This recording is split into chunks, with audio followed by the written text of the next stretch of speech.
The dreaded.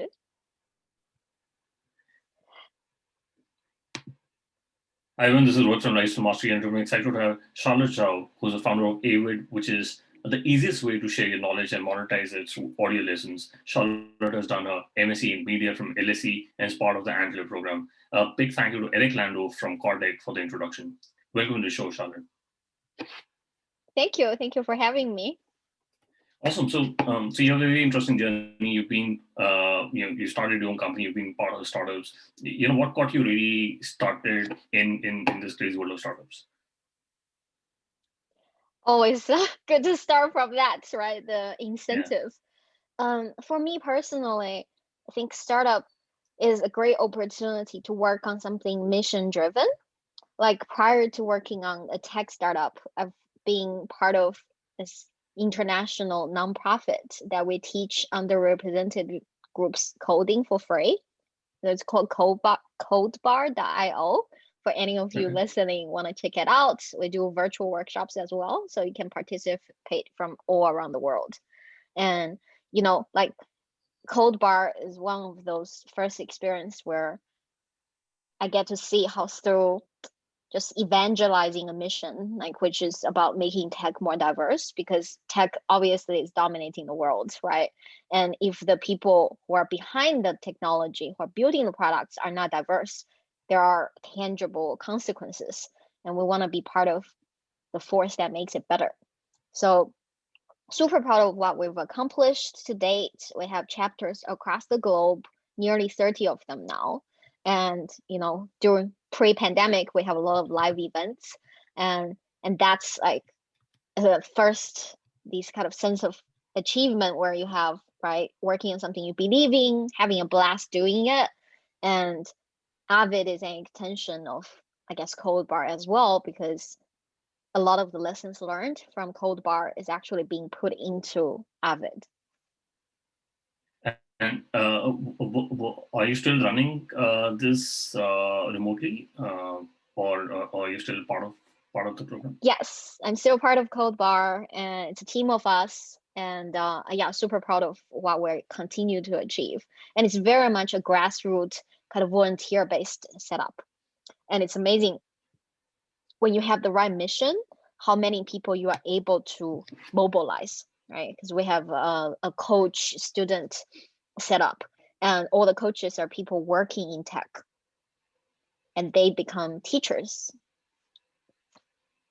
And when you talk about Codebar, is it only specific for women entrepreneurs or tech entrepreneurs or women? How does that work, and how do you monetize the platform? Oh, Codebar is nonprofit, so we don't necessarily monetize. I mean, we have a job board that helps to our, like operational cost, but we'll also have very generous sponsors. So partnership and sponsorship is the main way for us to fund Codebar activities.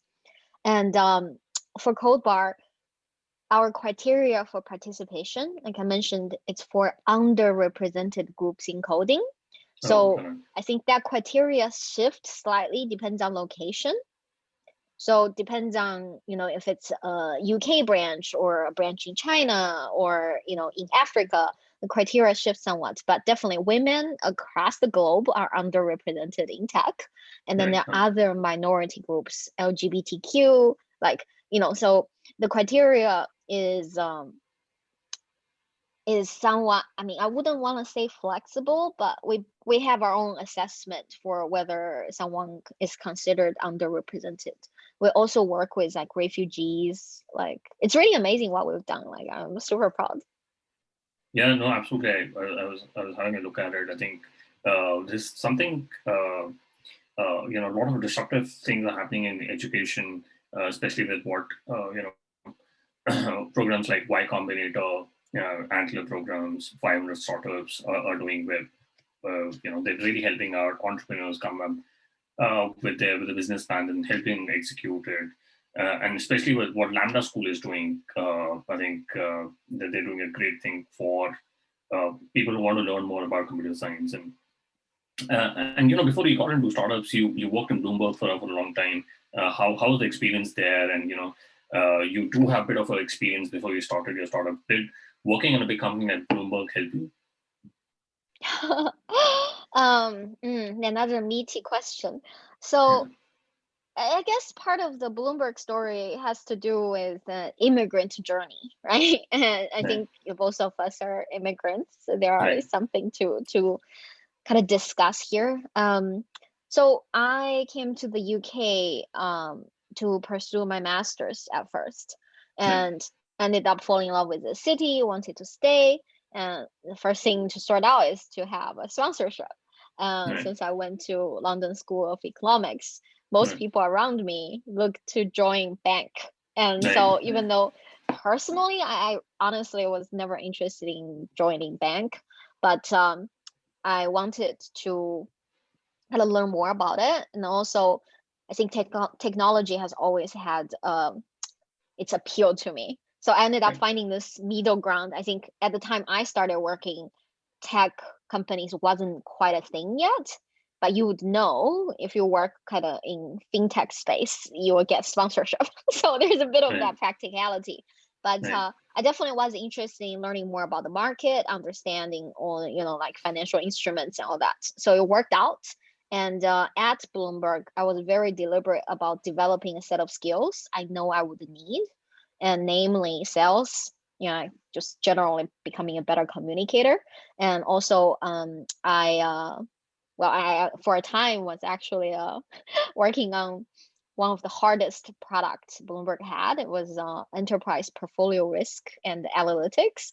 So, understanding more about what portfolio managers do, like the tools that really help them do better job, like that was interesting. Like I had fun doing it, right? While I was traveling the world serving clients.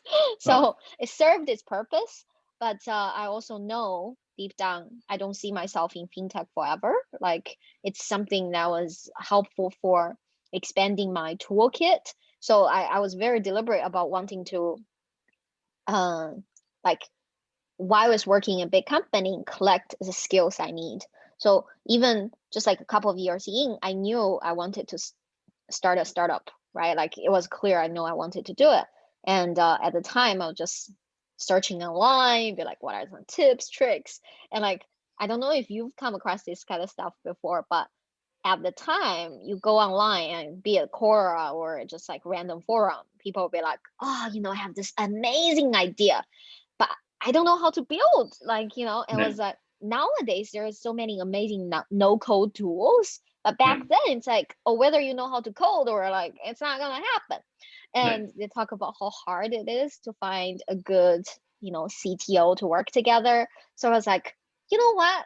I don't wanna, when I have the freedom, right, to do whatever I want, I don't wanna feel I'm unable to make a move because I don't know how to code. So I wanted to learn how to code, and I was trying to do it while working full time, right? Like it's not like I could just quit my job and do a boot camp. Wish I could. right, I couldn't. And I was too impatient to wait. So I basically started teaching myself, and I went to the common usual suspects. And this has to do with the story is tied to why Avid deserved to exist. I will get to that. So right, I went to the usual suspects, right? If you're familiar, there are like platforms like Udacity, obviously Udemy as well. Like Udacity specializes in technology. And right, so like I was like, oh, there are all these amazing resources. Let me give it a go. So bear in mind I was working full time. So I would like stay after work in the office to be like studying, right? Like I was like intending to study hard, and I would try to follow through these Udacity courses, and I would go through it. Like, don't get me wrong, I would go through it, but nothing was really sticking. Like in the moment, I would be able to do the exercise because Udacity has great exercises. In the moment, I right, would go through the exercise and feel like I got it, but then I would do it maybe twice a week, right? Like just to progress. And then the next week when I come back, I'm like, I don't remember. I haven't internalized it. Like I kind of just keep on feeling I was stuck in the same place. I was like square zero. And I got so frustrated. I was like, you know what?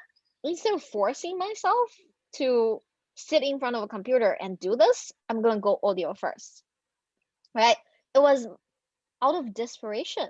And the reason I did it that way, and it had something to do with the past success I've experienced going audio first, learning by literally just freeing yourself to engage with the content wherever and also anytime. So I use that to learn languages, right? I learned English, I learned Japanese by going audio first, and it served me tremendously. So while I couldn't, like for a time, I couldn't crack how to learn code, I went audio first, and magic happened. Like it makes no sense almost. Like I was so surprised after doing that for just a couple of weeks. I would say my general like computer science knowledge went to the next level, and then when I went back and trying to do more complex exercises, everything made sense, right? Oh. Because like I think coding, just like any language, it has a lot to do with understanding the computer science way of thinking, right? It's like coding is the language of the computer. So like if it's about the way of thinking, you can totally go audio first, right? And you practice afterwards. I mean, I'm not saying you can just do audio first and never practice and still become a computer scientist, but audio first can really help with your learning journey. And I've later on interviewed and spoken to people who also contribute their success in like including a ballerina who ended up becoming a self-taught software engineer. She did it by going audio first. She would marinate her brain, like just listen to a lot of stuff, and it helped her make sense of the universe, because learning end of the day has a lot to do with building neural connections, right? And neural connections, you can't force it. Like you almost need to kind of give it time, right? And part of giving it time is also to just plant seeds. And when you learn via audio first, you're more relaxed and you're more like just open to letting an idea sit there, even though maybe in the moment you don't feel like you understand it. But if you plant the seed once and then you come across the same concept later, that's when it really lands. So audio first is such an amazing way for people, especially adults, to learn, because you are no longer frustrated, at least not as easily, right? You let things happen, wash over you. And then when it happens the second time, now it sits in. Right. Yeah, no, I think the interesting thing is you don't have to look at the screen. You can, your eyes don't need to hurt. You don't need to scroll social media channels on the side. You can just, cook and listen to the audio, to the podcast, and learn as much as you can. Or go for a walk, right? Yeah, or absolutely. any sports, it's the best. Correct. Yeah, absolutely. And you interestingly, you're also part of Zinc, which was a mission-driven incubator, and you're also part of Quirky, which is. Can you talk more about what was the incubator and the platform all about? Yeah, sure. Happy to talk about Zinc. And so Quirky was the previous startup idea I was working on while I was at Zinc. And after that, I joined Antler. And so Avid was born during my time at Antler. Just a bit of story time. So Zinc, yeah, like you said, Zinc VC is a mission-driven VC, right? Like the concept is similar to both EF and Antler. It just has a very strong mission focus. And like I mentioned earlier, for me, a startup is a great way for you to work on missions you believe in. So like when I came across Think, it was like, oh, it's speaking my language. I like it, right? And obviously, like any of these accelerators, it's, well, I think these ones are more incubators than accelerators because it's like pre-company, right? So you go there with the hope of meeting your startup wife or husband. So I tell people, because sometimes when people ask me like, what's it like to join an incubator, all that, what to expect, I say it's like speed dating, even though I've never been on a speed date, but like that's the best way to describe it. And you're kind of, there's a degree of luck involved. You might meet the right person to build a company with. And let's face it, except the outliers, it takes 10 years, 20 years to build a great company. it's longer than some people's marriages. So it's really one of those things where there's a degree of luck involved, and it might or might not work out, but chances are there's nothing to lose, because you would have met a group of really amazing individuals, and there are friendships that can last a lifetime. So I had a blast at Zinc. I met great people, and also it helped me kind of experience, or also realizing, I guess partly realizing more what I wanted in a potential co-founder, right? And yeah. Interesting. And you mentioned that you went to Antler, and I think that's where Avid had started. I think since you mentioned about your interest in audio learning, while you're building Avid, how did you look at differentiating your product from other e-learning companies? There've been 2020 have been an inflection point because of COVID, and because a lot of people had to stay at home, study on, children were studying on Zoom, people were working remotely. So how did you think about differentiating Avid from other e-learning companies? Very good question. Very good question. So the way we see it, we are doing audio learning, Right. but on top of it, there is this social layer, right? Like Okay. I don't want to throw in a lot of jargons, but the best way to describe what we're trying to do, right? The kind of learning experience, it's a synchronous social learning. Right. And that's a bet we're taking, right? But the beauty here is we're flipping the classroom on its head. Like it's been something educators talk a lot about, right? Yes, during the pandemic, schools had to bring students online, but Right. they felt like they were kind of forcing it to be live, essentially, right? They're forcing people to be live and stare at the screen, because that's what they believed is needed. And kind of not too different to, for people who have been to very active interactive workshops versus like just passively sitting in a classroom, like just being live on its own is not enough. But not to say there is no need for this process for someone who knows the knowledge to impart the knowledge. But there's also this process, like really important process that really impact learning outcome, which is learners' own effort in engagement with the content, right? And so the way we do it is the lecture part. I mean, don't want to use that word, but let's say the lesson part. It's asynchronous, it's pre-recorded, right?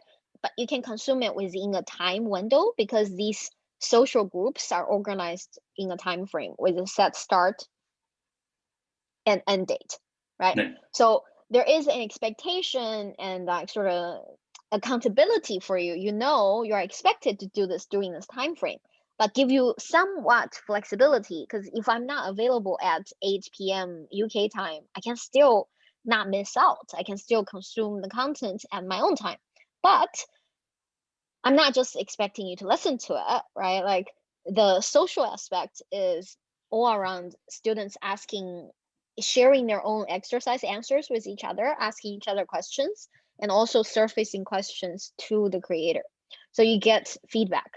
And we are designing this as asynchronous because of our belief of what makes sort of online learning more flexible and accessible, right? So we think asynchronous is important, but there is a live element that comes from peer to peer. So between the students, they can have live sessions, right? But you don't have to sit in front of your computer at a set time just to engage with the content. And if anything, the learning is driven by student questions. And that's the part where we're turning the classroom on its head, right? Like it's almost like in the ideal world, professors would expect students to read aside reading before class and then come to class to ask questions. But what tend to happen is you go to class to listen to the professor, and then you try to figure out. So we're like, no, like now you have to listen on your own time, right? Listen on your own time, but like discuss afterwards. And that's what we're creating. And that's how we see us differentiating. Correct. So essentially, it's pre-recorded sessions where cohort, do their homework, and then they discuss and they learn together. But I think that's the problem with Udacity and Udemy, where you're just doing the courses on your own, and it becomes difficult to complete the courses because it's difficult to coordinate with others in the batch. And Yes. yeah, no, that's I think that's very interesting. And yeah, when it comes to podcasting and all, I think it's very important to have a great audio. How important is for a creator who's trying to build an audio course, say on Avid or any other platform? How important is the audio production quality? What are your thoughts on that? Yeah, no, good question. So because this is audio first product, having good audio is important. But Right. you're a podcaster, you know this. To get high quality audio is a lot easier and a lot cheaper than to Right. get high Correct. quality video. Absolutely. So Yeah. yeah, because of that, it's actually very accessible for creators, and we have guidelines on helping them achieve it. Not to mention there are exciting technologies coming up where, in the future we'll be able to process a lot of these files to make it even better quality for creators. And yeah, like the next era is all about audio. Right. We're super Right. excited. Yeah, no, absolutely. I think that's what drove me to podcasting. So that you can even listen from anywhere, and it's much cheaper and quicker to build something in audio. And when it comes to pricing, have you thought about what is the best pricing for a audio product? How do you look at pricing, and what's the suggestion you to creators who want to price the products? Yeah, good question. So when it comes to pricing, the thing is, it's not one size fits all, because it's really important about thinking through from the learners or slash buyer's perspective, right? Like students, depends on the concept of the course, because if you are teaching something that's tangible with concrete outcome, like say teaching someone how to code, and the person will use it to land a job that increase their earning potential tenfold, how do you even put a price on it, right? That's why people are willing to participate in Lambda school kind of model, Right. give a cut of their salary. So Right. if you pay that upfront, it's really expensive, right? And and and yet there are other type of content, it's potentially more hobby based, interest based, just people want to learn a little bit more about. So one of our courses about women artists in the Renaissance, and the reason our creator is super keen on creating that is because these women are badass, like they went against all odds. Like in the Renaissance, few artists make a living, and very few female artists manage to make a living, right, in such a competitive, like old age way of thinking in the world, how it worked and all that. So these are great role models. She wants to deep dive into this topic, and of course is the perfect platform for her to do that. But are people going to pay tons of money for this?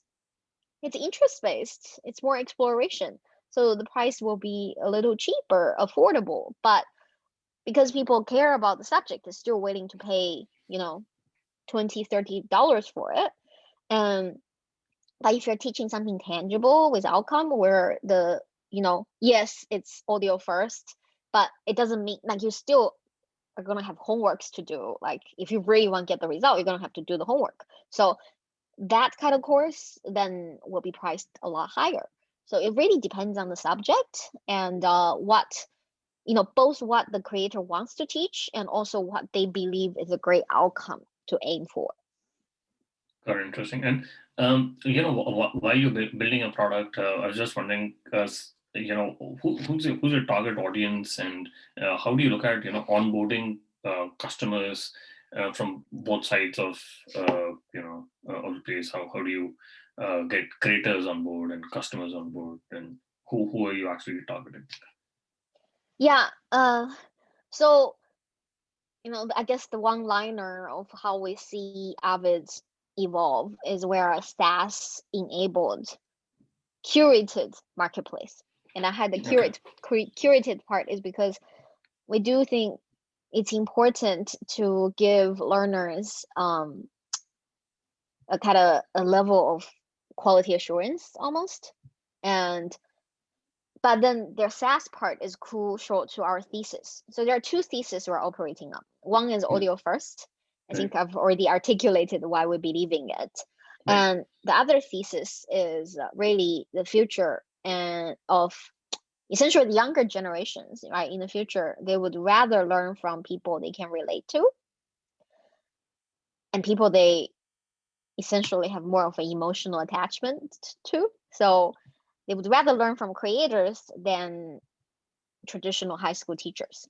So creators are bound to become teachers. Either some of them might realize it or not, but the trend is already happening. You can see it.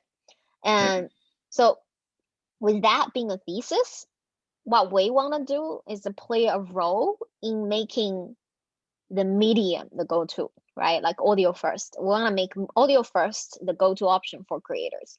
So SaaS enables us to do that, right? We'll become the enabler. So anyone with interest in insights to share, they can use our platform to create their own gated content. So whether their intention is to use it to directly monetize by selling the course, or they want to use this as a lead generation, just like how people write newsletters, right? In order to collect email addresses, it's up to them. Like all these use cases we can facilitate. And but then what we achieve is, I guess, this movement towards our audio first thesis, right? More people are creating audio first content. That's what we want to see. And these are structured learning content. So, and that brings better outcome for the learner. So like these two layers kind of come into play. And as for how we attract creators, so there are two tiers, right? Because we haven't launched our self-servicing platform yet. We're only working with creators, the ones who both help us set examples for future self-servicing creator. They can see, right? Instead of thinking, oh, what is an audio course like a bunch of examples you can check out for yourself. And it also, they help us explore different categories of content to get a better sense of what works better. Because it's iterative, right? Like audio first learning is going to be the next big thing. But the exact details, there's a lot more innovation that can happen. And we're using this opportunity to also refine our product. Correct. And when it comes to creators who have already onboarded, does it make sense to pre-sell the courses? Because I've tried to build courses on platforms like Teachable and all, but since I didn't have much of an audience, I was unable to sell the course. But any advice to listeners who looking to pre-sell the course firsthand, just to see if they can sell the course or not? Do you think what are your suggestions on marketing such courses? Sure. I don't know if you read it on our website. We actually, as part of our platform tools, we allow facilitate the pre-sale, because even if you look at really seasoned online educators, right? There are going to be some of their courses that doesn't really have much of an audience. The subject doesn't resonate. It happens to the best, right? So in the true iterative spirit, like a Kickstarter style course launch is the best. It's the best for everyone, if anything, because it de-risks your project. You don't have to go through all the production until there is demand. And obviously, what constitutes success is up to you. Just like on Kickstarter, like people have totally different thresholds for success. So as for how to market it, like so far, we've only worked with creators who already have an audience. And the marketing front has two layers to it. One is to first, when we say you want to know if the course is landing, like if it's resonating, so you would essentially launch it to your warm audience first. And there are going to be benchmarks that we would recommend based on what we've learned so far, what's healthy, what's not. And then you're like, oh, this course is outperforming the minimum threshold. So I know there's big potential here. And you would only go into production after it exceeds your threshold. So it's going to be a fruitful project, like, financially you're not wasting money or time. Correct. And you can still, because most creators create, they're, you don't just create for the money, you're creating because you enjoy it. So you still Correct. get to enjoy it, but also there is some financial upside. So why not? And not to mention, I think from the learner point of view, there's definitely a benefit in having some skin in the game. Like free, people like to hear it's free, but sometimes it makes it harder to prioritize by investing some money, just like in events, right? If it's ticketed events, you have higher actual show up rate. If it's free events, a lot of people won't show on the day. So same logic with your knowledge, there should be a paywall, just because you protect your own insights as well. And but it can still be affordable, so it's a win-win situation for everyone. Right. Interesting. And how should a creator engage with the customers? Especially when it comes to completing the course, because I think that's a big struggle which Udemy and some Teachable and other courses. Do you think it makes sense to have our own Facebook group or a Slack community to keep engaging with the customers? Yeah, good question. That's something we are trying to solve through our design of the tools. So Right. like we have the cohort aspect baked in, and Right. we'll give you insights on how a learner is engaging. So you get flagged if someone is like, oh, this person hasn't, engaged with their little intimate circle for a while. Then, because remember, these courses are created because of our thesis. These courses are created by creators who, like the learners essentially already have a relationship, emotional attachment to you. So you as a creator, if you were to ping someone, like that's like, oh, amazing, like my favorite, professor, my favorite teacher is like saying hi or something, like that emotional bond motivates a learner tremendously, right? Correct. It does. So yeah, like I think we provide tool to help creator to like do these like engagements without them spending much time. Like you literally can just like ping them, be like automated reminder, but it's coming from your account, right? So that makes it really flattering as well. So yeah, that's how we help creators solve the learner engagement problem. And also we attach learners access to the creator with their engagement. So say if you the most engaged, then at graduation you get to be invited on stage, have a conversation with the creator. So graduation is an event to celebrate. Correct. And wanted to understand,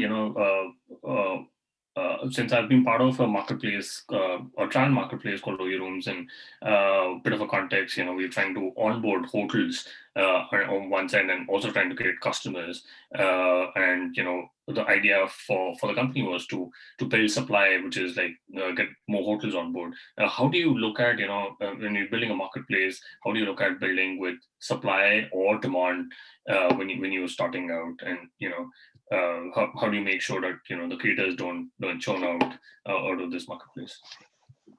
Sure. I mean, it's a classic chicken and egg problem. Yeah. Marketplaces are the sexiest when you have it, network effects, but also Right. notoriously hard to build.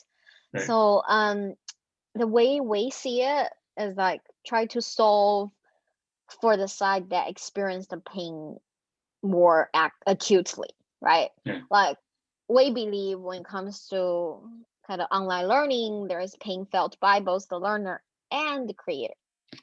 And because of our thesis and also having interviewed and worked with as many creators as we have, we know there are gaps in the current market. And we just ask how many creators who've attempted to create a video course but never went through it. It's hard, right? But a lot of that has to do with the medium. The medium makes it more difficult. So we know we're solving direct pain point. And because in our platform, we have the coaching baked into the product. So you're kind of, even as a self-servicing creator, you're being walked through how to create a course. and it's almost an education experience in itself, right? Like we're living by what we preach. Like so by the end of it, you have something to show, and it's a very fulfilling process because Richard Feynman, one of my favorite in human beings who ever existed, right? Nobel Prize physicist. I mean, I don't know if he's the person who coined it, the term, but he definitely made it popular that teaching is the best way to learn. Correct. And everyone who is really a lifelong learner know they're still learning. Like you can never be an expert. You're still learning. Even Richard Feynman was still learning about physics. So everyone's learning, but the best way to learn is to teach. So like our platform also help everyone to become better learner. Sounds so meta, but that's what we believe we're doing, right?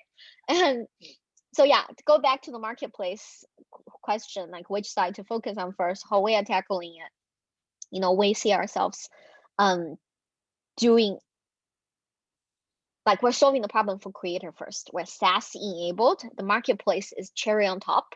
The focus is on the SaaS.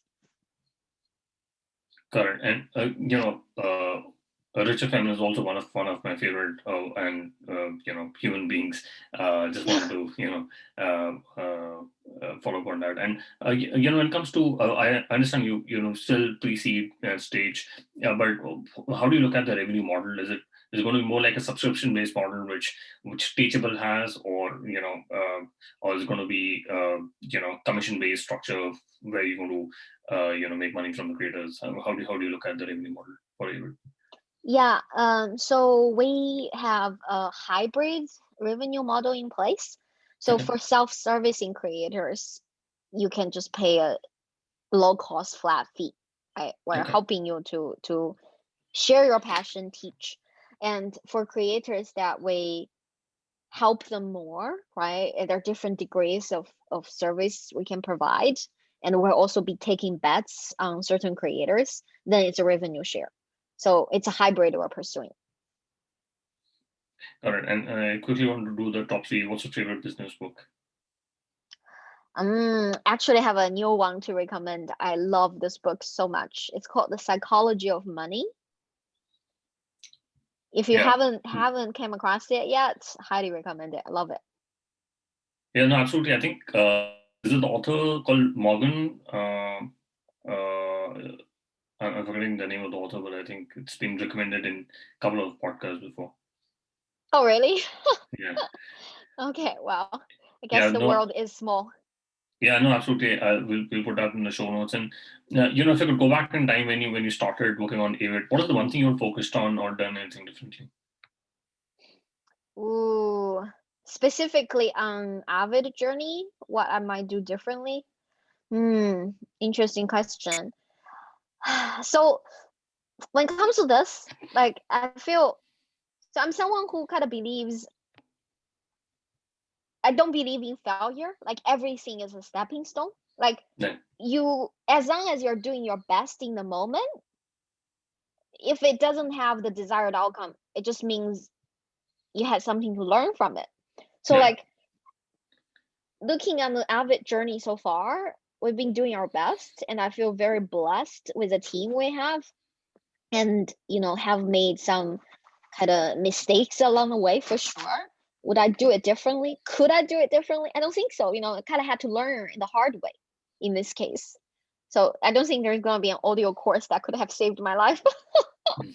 but yeah, no. No, got it. And do you have any favorite online tools, example, Gmail, Slack, Zoom? My favorite tool? Well, besides the usual suspect, and by the way, we actually don't use Slack as a team. We use the other tool called Twist. Because we're a very zen team. We like to keep things less chaotic, and Twist makes it easier in terms of like team communication and stuff. So it's more organized. But besides that, being in the audio space, I do absolutely love Descript. You being a podcaster probably knows them too. Right. It's amazing tool. Like it just, we recommend it to podcasters we work with as well. It just makes everyone's life so much easier. Absolutely, I think Descript is one of my favorite tools as well. We'll put that in the show notes. And Charlotte, what is the best way people can know about Avid and know more about you? Sure. Well, for Avid, just go to avid.fm. Like if you are a creator, right? If you already have a following, then please feel free to leave your contact. We'll reach out to you and give you more additional support. If you want to be a self-servicing creator, just also leave sign up for our newsletter and then keep your eyes peeled when we publicly launch, so you can just like help yourself right, create your content. Yeah, that's Avid FM. Awesome, and we'll put that in the show notes. Charlotte, thank you so much for taking our time and speaking to us. I really enjoyed my conversation with you. Thank you. It's been great meeting you as well. Have a fantastic rest of the evening.